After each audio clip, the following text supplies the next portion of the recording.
amplified. You're now listening to Failing Adds Up with your co-hosts, Antonio Romero and Jorge Jr. Ibarra. Stay tuned. Welcome back to a brand new episode of the Failing Adds Up podcast. My name is Antonio Romero, and alongside with me on every single episode, I got Junior Ibarra. I got to roll the R's again. Yes, sir. Yes, sir. The last few episodes, right? Absolutely. So welcome back, everyone, tuning into another episode here of the Failing Adds Up podcast. As you see, today we have no guest, the second time ever on the Failing Adds Up podcast in history. So we're gonna kind of talk about some different topics today, right, Junior? Yeah. It's one of those things where we decided we wanted to stay persistent and consistent with recording, whether our guests canceled on us or not. And that's one thing we've learned. Like, we're interviewing people that have very, very busy lives, right? So sometimes they can make it, sometimes they can't.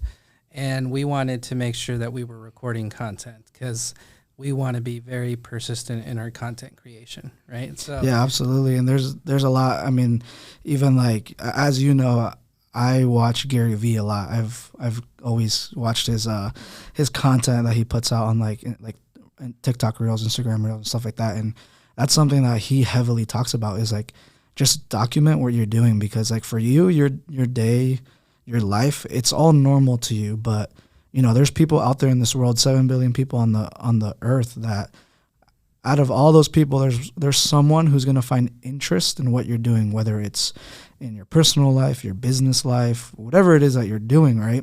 So I think that's why we for sure wanted to make sure that when we don't have a guest, we're still pushing out content, because it can even surprise us that, you know, we have knowledge and advice and things like that that we might not think might be valuable, but other people might find value in it.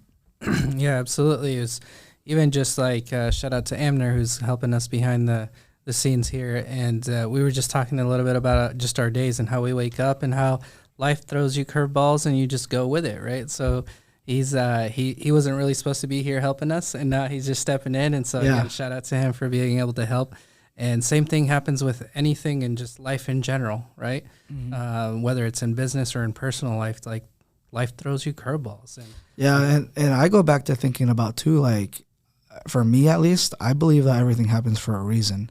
You know, there's opportunities, there's things put in place, things put in your daily life and in your life in general that, again, like you said, it might be a curveball, but at the end of it, there might be a reason for it. Yeah, where there's chaos, there's opportunity, whether not necessarily just chaos, but like you said, people and everything that happens in your life, it's just another hurdle to overcome, and you're going to learn from it one way or another, right? So whether you fail at it or you don't fail at it, you succeed at it, you learn something. So yeah, there's just life in general is a challenge, and yet that's what makes it fun. Yeah, absolutely. And like you're saying, like there's a challenge in everything, and a lot of the times you don't understand why you're going through that challenge, but like that kind of ties back into like my religious piece. Like I'm not a very religious person, but I do still believe of like of a higher power. And, you know, I feel like those challenges are put in front of you so you can face it and overcome whatever it is, that like certain thing. Yeah. Well, even this whole podcast journey has been a challenge, right? Yeah. And talk about like meeting people for a reason. I think that's kind of what the podcast is doing for our lives to a certain extent. Like we're getting to meet some really like badass people that every time we get done with the podcast, we stay connected. Yeah. Like we made them our friends. It's like, damn, where were you this whole time? Like I wish I would have known you like before. And that's what's so fun. So I think, like you said, this whole podcast journey in itself is happening for a reason. And every single person that we're getting to meet is another awesome relationship that we get to experience life with. And the stories that they share and tell with us, and some of them are intimate, and we've even had tears and, you know, very deep discussions around certain topics. And I know that that's hopefully helping some of our followers out there that may be experiencing some of those same experiences in life, right? Or whatever you may call it. It might help them through their journey and whatever's going on in their life. So yeah, this whole like podcast journey is now like way deeper than I thought it was going to take us down, because we had started it because it was just going to be something fun Yeah. to explore together and just talk about failure in general. I didn't realize how deep we were going to be getting with some of our own guests and with the friendships that are coming from it. Yeah, and like tying back into even like what you're saying, like that, I think that's why these conversations are like so heavy hitting, so like powerful, because you can relate to them, because these are everyday people, you know? Yeah, like, you know, they're doing some amazing things on the side, but I feel like when you're going through something, it most of the time it just feels like you're by yourself, right? Like you're on an island and you're the only one that's going through this hardship or going through this challenge or going through whatever it is that you're going through. And I think that's why it's so powerful, because people are finding that relatability with our guests, with us, in the sense of like they don't feel alone. Yeah. Yeah, for sure. And everyone we're interviewing is taking on life at, I want to say, at a high level, right? I heard a statistic in one of the other podcasts that I listened to in regards to it. They said that 95% of the people will not go after the harder things in life just because of potential fear in their life. You know, like you just kind of settle for the average. Because it's the easier thing to do, is to just be comfortable, to settle. Yeah. It's, you know, you're just putting the car in cruise control at that point, right? Like, and it's telling you where to go. GPS is telling you exactly where to go. Yet a lot of, I think the people that we're interviewing are in that 5% where there is no GPS on how to do everything that they're wanting to do, because they're choosing a life that there is no, like I said, GPS. Maybe there's not as much lighting on the road than going just the easy route, yet they're encompassing more challenge, yet that's why they're experiencing maybe life at a different level, mm-hmm. right? And it's not easy, yet there's a lot of blessings on that path that not many people are willing to take, like the people you meet and mm-hmm. you come across, and some of the rewards that happen through, you know, choosing that lifestyle, right? I don't know. So cool to kind of see that some, what would you call it? Some common things amongst some like common denominators, yeah, almost. There we go. Common denominators of how there's a lot of persistent characteristics for a lot of our guests, and there's a lot of challenges that they've had to overcome to pursue the life that they see for themselves. Yeah, and even like rejection, right? Yeah. Like it's not always that the first, like you don't always get the first yes. And you know, I actually like, not that I've gotten rejection recently, but like I recently, like, to kind of tell a story, like I've here within this last week, I've been trying to actually get my foot into joining a board. And, you know, I actually know one of the people that is already on the board here, and they have a good connection with the president of the board. And I reached out to him, my connection directly, to see if there's some sort of opportunity and see if there's some he can make like a soft introduction. And, you know, soft introduction was made and everything through text. And I was put into a group text with a president member and another board member and then my connection there. And, you know, a day went by and there was no response. What would most people do in that case? They would probably just give up, right? And say, oh, okay, well, they didn't respond, so they probably don't want me. Yeah. So what I did is I waited until the next day, and I sent a huge message of, you know, my experience, skills, and things of how I feel like I can bring value to the table. Another day goes by, no response. Damn it. What do I do, right? Yeah. So I actually have another connection who is also a board member, part of this group. So I reached out to her. Same spiel, like, hey, you know, this is what I want to try to get more involved. Is there an opportunity? Another soft introduction was made through email. Another day goes by, no response. Okay, so at this point, it's been like 3 days. I've gotten 2 introductions into this board. No responses.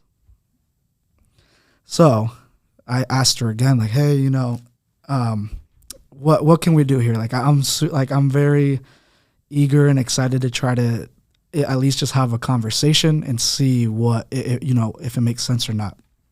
So she actually passed on the president's direct number, and she said, hey, I know it's like a really busy time because they have an event coming up, so maybe just reach out this way and see if you can get get some sort of response that way. So that's exactly what I did. I actually ended up reaching out to him directly. He answered his phone right away. We had like a 40-minute conversation, great conversation. And it's looking like some really amazing opportunities are coming from it now. And I'm actually going to be starting to help out with this event starting here next week. So kind of tying back into that, like persistency, and also like, one, not taking no for an answer and not giving up, right? Because in my head, there's all these things that could be going through my head of like, oh, okay, well, they already didn't respond like 3 times. I should just give up. Or maybe they did read their messages and they just didn't think I was qualified for the position, or whatever it is, right? But instead of doing all that, instead of having those things be like a limiting belief, I kept trying and trying and trying and trying. Yeah, that's amazing, man. Hey, power to you Thank there, you. dude. Yeah, because, how many people would have given up after the first or even the second try? And you just kept trying to find another angle to get at least a conversation to get a yes or a no, right? Yeah, like for me, it's like, at least just give me the opportunity to let's talk about it. Yeah. After that conversation, if it doesn't make sense on either end, then okay, like that's like giving me the closure instead of like just a no response at all. I'm like, nah, I gotta keep trying. Yeah. What I loved, and this is something that I'm pointing out, something that you did that's a good coaching moment for the people out there that want to get in front of presidents and business owners, that you did immediately just because of your history and already kind of knowing the tactics of how to one, follow up. 2, though, the biggest thing you did also is you created another, here's how I can be of value to this ecosystem. Because here's one of the things that I get lots of calls in my world of people that want to like pick my brain or talk about investing in real estate or business entrepreneurship or anything, even podcast, topics or whatever. And don't get me wrong, I'm willing to sit down and talk and even have a conversation over the phone around whatever questions that they have. Yet the ones that stand out the absolute most are the talent that literally ask you, like, how can I contribute to you and your ecosystem and anyone in your ecosystem? That question is very rare, right? Yet when someone does that, you're like, that's a unique individual, because they're asking how to contribute, not how just to take, right? Like, let me tap into all your knowledge. I want all your resources. I want everything that you spend, all your hard work, energy, tears into, just give me access to all that. Plus, you have, how do they know how many other people you have reaching out doing the same thing, right? Oh.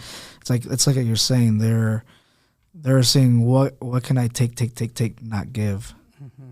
Yeah, so again, a good piece of advice out there that Antonio just did right there. He's like, here's how I can be of value. And now that's opening up already doors, and that's just the beginning. Like, what other doors is that going to open, right? Right. And so again, to all the people out there, it's not what you know, it's who you know.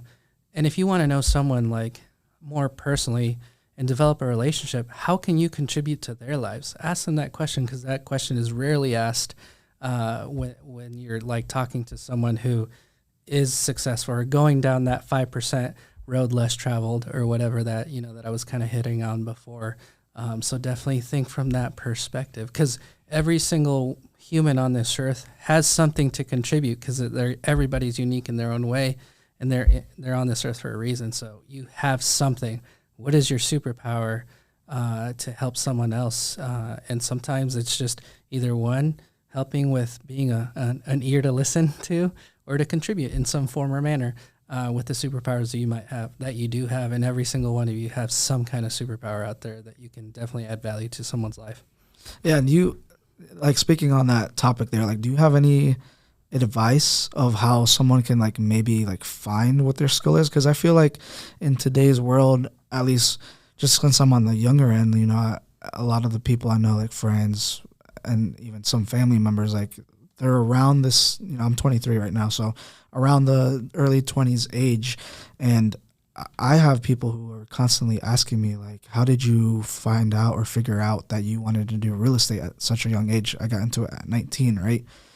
And they constantly, like, that's the same revolving question all the time. So do you have any advice on how someone could potentially, like, find what they're good at or find that skill? Yeah, I mean, ask yourself what you enjoy doing, right? And test things out. Like, just go out and test things out. Try things, fail at them. Did you like it? Did you not? Were you able to use your superpower, right? Like, I consider one of your superpowers is just people. Like, you connect with people, and you always are following up and always executing, right? And so that ties really well into real estate and entrepreneurship as a whole, right? So yet it also applies to a lot of other business opportunities out there. And so there's no any one way to succeed in life as a whole. Yet if you can kind of leverage what you like doing or leverage your superpower and what you're natural at and go into an ecosystem where you can maximize that and leverage that and so that it can take you down this path one step at a time, because nothing in life will be easy, like simple. As I like to say, it's simple, not easy, right? And I've always been told that no matter what you choose, if you're going down the path of like trying to take life at a high level, it's going to take 3 to 5 years to just set the foundation. And it's going to take 10 to 15 to actually see the returns on it, right? And that applies to whether you're investing in stocks, real estate, investing into a business. Your 3 to 5 years is just like, what the fuck am I doing? It's all the failing during that process, huh? Right. Like, what are the systems? What's the tools? What's the talent? What's the time investment, the money investment, the energy investment into figuring out how do I do this business, right? And that's the first 3 to 5 years. Then you're like, oh, this is kind of becoming internalized, right? Now I can kind of do this and it's more natural. And now I'm just honing in on my skills on how to do it better. And do you agree? I feel like at that point in time, it's like now you know how to do everything. You know what types of conversations to have. If you're in if it's like, if you deal with documents, you understand the documents, all that. You feel like at that point, it's very imperative to like be very purposeful about your time, and like you can start leveraging things out, things like those little tasks, those little admin tasks that might, take you 20, 30 minutes to get done, maybe leverage that out so you can start using that time wisely in a different way. Yeah, there's opportunities depending on what you're doing. It might not be admin related. It might be something else, right? Yet I think the secret there that I've learned and just even talking to our guests is that once you internalize things that 3th, 4th, or 5th year where you're like, this is natural to me, you're getting close to or maybe hitting the 10,000 hours that it takes to master something. And unfortunately, that's where I've heard, and seen it with my own eyes where people like, well, now this is becoming boring, right? And then the squirrel syndrome hits. And then they're like, I want to do something else. Well, keep in mind, now you're going to rewind those 3 to 5 years to go pursue something new. If you're just going in at that all out, it doesn't have to be an or, it can be an and, so if you do like something else, it could be an and, right? Like for us, this podcast is an and to everything we're already doing in the entrepreneurship world. And we know that that's taking us back in this journey. We know we're going to have to invest the 3 to 5 years of foundational work because we're newer to the podcast world. And then we'll start seeing returns at, the 7, 8, 9, 10 year marker plus, right? Yeah. I've heard that from other podcasts, like successful podcast people.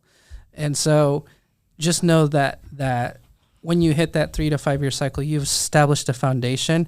And as one of my mentors says, success is boring. Now you just got to continue to do what you're doing because now it's internalized and you're doing really, really well with it. So now it's like, how can I do it more efficiently, better, leverage certain things, or master my skills at converting at a higher level at X, Y, Z, or add ancillary businesses to what I'm already doing to create new streams of revenue that don't require my trading my hours for dollars or transactions for dollars. It's just an added on tool to my tool belt, right? And then establish that ROI over the next 10 to 15 years. And my mentor has always told me, when I quit engineering and I wanted to go the entrepreneurship route, he said, are you willing to sacrifice the next 10 to 15 years of your life where you're going to make less money than you were as an engineer? And there's a lot of people in your ecosystem that are going to make way more money than you. Yet, if you're willing to do that, you'll have one of these lives where it starts like this, and eventually it just goes like this, right? And everyone else will stay like this. They'll stay stagnant. Yeah, right. And so so again, I keep reminding myself that, because I'm just hitting about that 10th year in the entrepreneurship world, and you're on your fourth year. Third, right? Going into fourth, Yeah, going into fourth. And so you've internalized things, right? You don't think twice about how to write up a contract to get a deal negotiated, right? So now it's like amplify that. Take that knowledge and amplify it with what you already know in the same world that you're already in.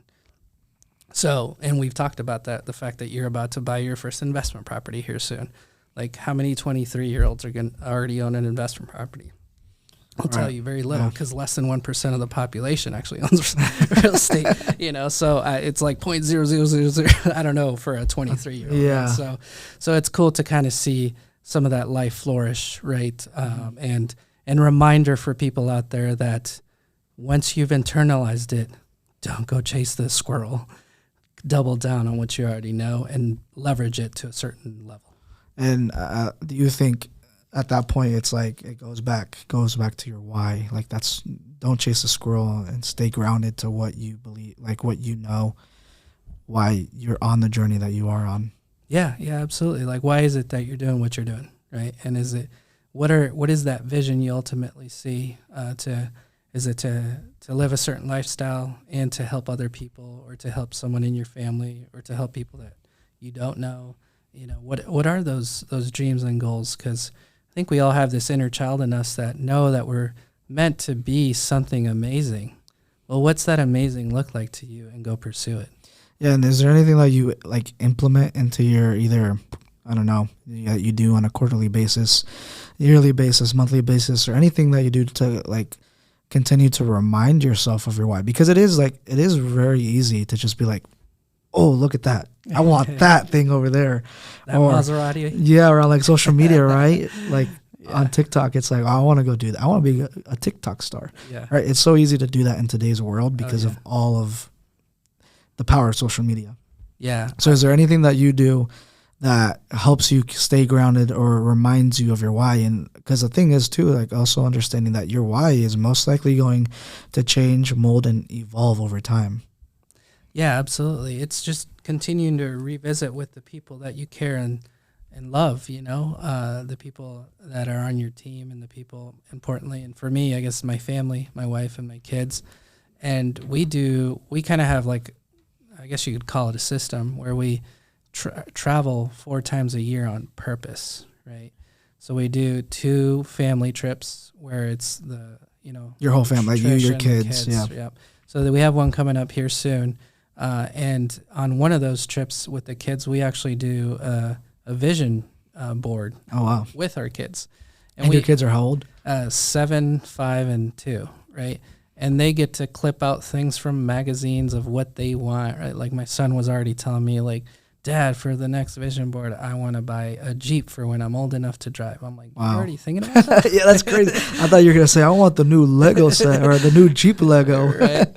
And so I'm already like, he's got like 4 different buckets at our house, so that when he doesn't get paid to do chores, because that's just being part of the family, but he gets paid to either come work for me, read books, or do additional work outside of what's expected of him at school. So he's got like workbooks and stuff like that. Okay. And he'll get paid to do that to help him excel. Like if he does any extra stuff. Okay. And so we'll pay him, and I always pay him in either dollars or quarters, because the buckets go into 4 buckets, right? So if I give him $4, for individual $1, like one bucket is like toys, like stuff he can just spend money on, where like fun money almost. Fun money, right? One is taxes, right? And so taxes is paying his parents, like because that's real life, right? Yeah, true. Then there's investing, is the third bucket, and then savings, right? And so the investment bucket is like, eventually we're going to get to the point where how do you take that money to make you more money, right? And what are you going to invest in that's going to make your dollars double or triple, or et cetera. So now that he has a Jeep goal, we got another bucket. Like okay. So he's like, I'm like, what percent of the $4 do you want to put towards the Jeep bucket? Right, is like the next conversation we're having. Yeah. I already told him about it, and he's like, well, let's go get the bucket now. And I'm like, well, let's wait till we do the vision at our next trip, right? So that's something we do, and even my daughter, who's about to turn 5 here in July, also has her buckets, right? So she knows like where to put the money, and you can ask them, like, because they drew things on the buckets of what, fun money. That way they understand or remember what it means. Pictures that they drew for themselves, right? Yeah. And so we also do with my wife, one trip a year was just her and I. It's usually around our anniversary date. And her and I talk about, well, what are our life goals? Like, what do we envision for yourself, myself, for the family, and for the people that we love and care about? Like, now we're even starting to talk a little bit about how we're going to help our parents when they get older, because it's starting to happen already. Because, her grandma's getting older, and my parents, and they're still healthy. Our parents are still healthy. Her grandma, sadly, is not as healthy, right? And so and we want to be there. And so we're like, well, what else are we going to do to help our parents as they get older, so that we make sure that they're still part of our lives, like they are now with us and our children. So it's just whatever is happening in life, that's what we talk about. And then we continue, like you said, our goals continue to evolve, right? As to what we want to do, right? What trips we want to go on, what we envision of how we're going to help our family members. What do we want for ourselves? Like Trish does want like the Wrangler Jeep, like in the near future. So she wants another kid too, probably. Yeah, no more kids. Hopefully, babe, you didn't hear that. No more kids. So it's just having fun with it. We do our own vision boards, and we just have fun with it, and we just put it all together. And then it's crazy to see that when you do, it's crazy. Like, you do this stuff, and it may sound weird at first, but when you do it, like, it's amazing how much of it comes to life. It's like manifesting it, right? Yeah, you're manifesting it, right? And you've probably done some exercises where things have manifested into your life, right? Like, yeah, well, even like when when you became my mentor and I ended up joining the team, like I remember that was one of the very first things we did. I mean, even to join the team, we did, I don't know what you call it, during the 4 quadrants, right? Yeah. Even that, like, I'm sure if we go back to look at that picture, because I know we took a picture of my 4 quadrants, I'm sure some of those things I've already completed. Oh, yeah. But yeah, the power of like visualizing, the power of writing it down is crazy. Damn. You just gave me a genius idea. What is it? We should do that 4 quadrant exercise once a year with everyone on our team and take a picture of it to see how things evolve. That would be a good exercise to do. Damn. And for all our followers out there, when we're talking about this 4 quadrant, we do this exercise when we're looking to onboard new talent.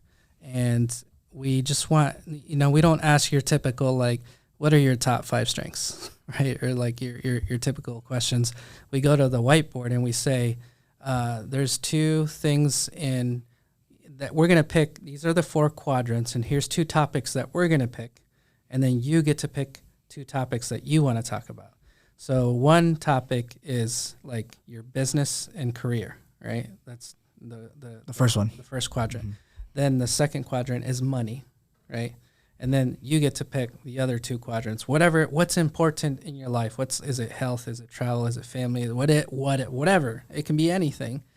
And then we ask the simple question in each quadrant, and we go deep. And we say, if we were to be sitting here in the next 5 years, what would have to happen for you to say, awesome? Right? And we do that for every single quadrant. And then essentially we ask that same question in like 7 different ways to go really deep. Yeah. And dude, you guys go so deep, because I remember like Ryan Cahoy, he was on actually on one of the episodes, like I know one of my quadrants was family, and at some point I'm like, I want kids. He's like, but why do you want kids? And I'm like, keep in mind, he was like 19. yeah, I was 19. He's like, why do you want kids? I'm like, because I want kids. And like, yeah, but like, what's the reason of why you want kids? I'm like, I don't know. I just always wanted kids. Okay. And like, I didn't know what, like the deep, like it's very helpful to go that deep into it, because it does get you start thinking of like, oh, that is true. Like, why do I want that? Or, you know, is there something that has happened in my life of why I'm leaning towards a certain thing? Yeah. Yeah. So if you guys want to like get the 1-page sheet of the exercise, comment on our, below, and we'll have one of our teammates help us out, or we'll send it ourselves to you. If you want a copy of that exercise, that you can use that for anything, whether it's for business or for personal life. Honestly, it's a really cool exercise, and it's a 1-page sheet of what questions to ask and whatnot. So yeah, no, well, man, this it's cool to like. We didn't even know what we were going to talk about. We had no idea at all. What we were going to talk about for this podcast, and now this takes a cool shape, and we got some good nuggets out of it. So, Antonio, what else are we going to hit on, or what's coming for the future of Filling Adds Up? Because I'm super excited that this keeps just introducing us to some really cool people, and even getting us into some cool doors. We even got a tour of a cool facility recently, and we're getting invited to certain things, and we're even talking about a speaking event in the near future with another one of our guests who's already killing it in that space. So what do you envision for the future of Filling Adds Up? Yeah, man, exciting things. I mean, I want to put on out there what me and you have talked about, this big event that we want to do at some point, but I don't know if we should keep it to ourselves for now until we kind of, I say we put it out there in general, like we want to have a big event at some point in our careers here, right? We want to manifest that. We want to do a Filling Adds Up conference at some point, where, it'll be an annual thing at a certain location. That location will probably, we'll probably jump around from event center to event center. But that's something that I think will be so cool to do, to be able to bring other, actual guests that we've had in the past, but also bring other people who are, inspirational and motivational and things like that. Yeah, absolutely. One of these days, we'll hopefully be able to even bring guests as big as Gary Vee onto our conferences, and Ed Milet and Gary Keller. And so if you're hearing this, Gary Keller and Ed Milet and Gary hey, Mark King, Mark King, where you at? Yeah, we want you to be one of our guests on the podcast and in our future conferences. We're just putting it out there because we want to manifest it. We're doing our own little verbal vision board right now as we speak, right? So yeah. I'm super, super excited. I'm happy to be on this journey with you. Yes, sir. It's super cool, super fun, and I hope all of our guests and followers are having fun with us. Please comment, like below, and then I know you're the one that actually closes it out because you do it way better than what I just did. So. Yeah, I mean, that's another thing, like perfect transition to where you're going there towards the end is like we please give us your feedback. We'd love to hear it, not only on the episodes that we have guests, but especially on these certain episodes, because again, the second time we're doing this just solo here, and every single time, to be honest with you guys, we wing it. We don't have a topic, but as you said, it molds into its own topic, own episode there. I don't know what we're going to even title this episode, but yeah, give us some feedback. Let us know if there is any certain topics you want us to talk about. Also, do you want us to keep it like business entrepreneurial wise? Because Junior and I we can talk about any topic. Last time we talked about the Super Mario movie. Today we could talk about about Messi. Messi is going to Inter Miami. I'm excited. Did you see that deal though? That deal was crazy. It has the partnership with like Apple TV and all that. Yeah, revenue share and all that. Yeah, see, we could talk about soccer. We can talk about a lot of things. So just give us that feedback. Let us know what it is exactly, what sort of subjects you want us to talk about. And like we mentioned, we're super excited to continue to pump out more and more content, more and more episodes for you. Recently we've had some cool guests that we're getting lined up here into the schedule. Some people that are definitely making waves in the business world, athletic world, things like that. So we're super excited to continue to get more guests from all these different spaces, so you guys can get good idea of that's the thing. Like you said, there's common denominators. It doesn't even matter which industry they're in. So thank you once again for tuning in. Make sure you like and follow our pages. We are on Instagram, TikTok, and Facebook. You can follow us at Failing Adds Up Podcast on all our social media pages there. Make sure you do also follow us here on whatever platform you're watching, whether it's Amazon, Apple Podcasts, Spotify. Please give us a follow. Rate us down below as well. Give us a like. Do all those good things. Thank you so much for all your support. We really appreciate it. It means the world to us, and we'll see you next time. Climb the mountain. See ya.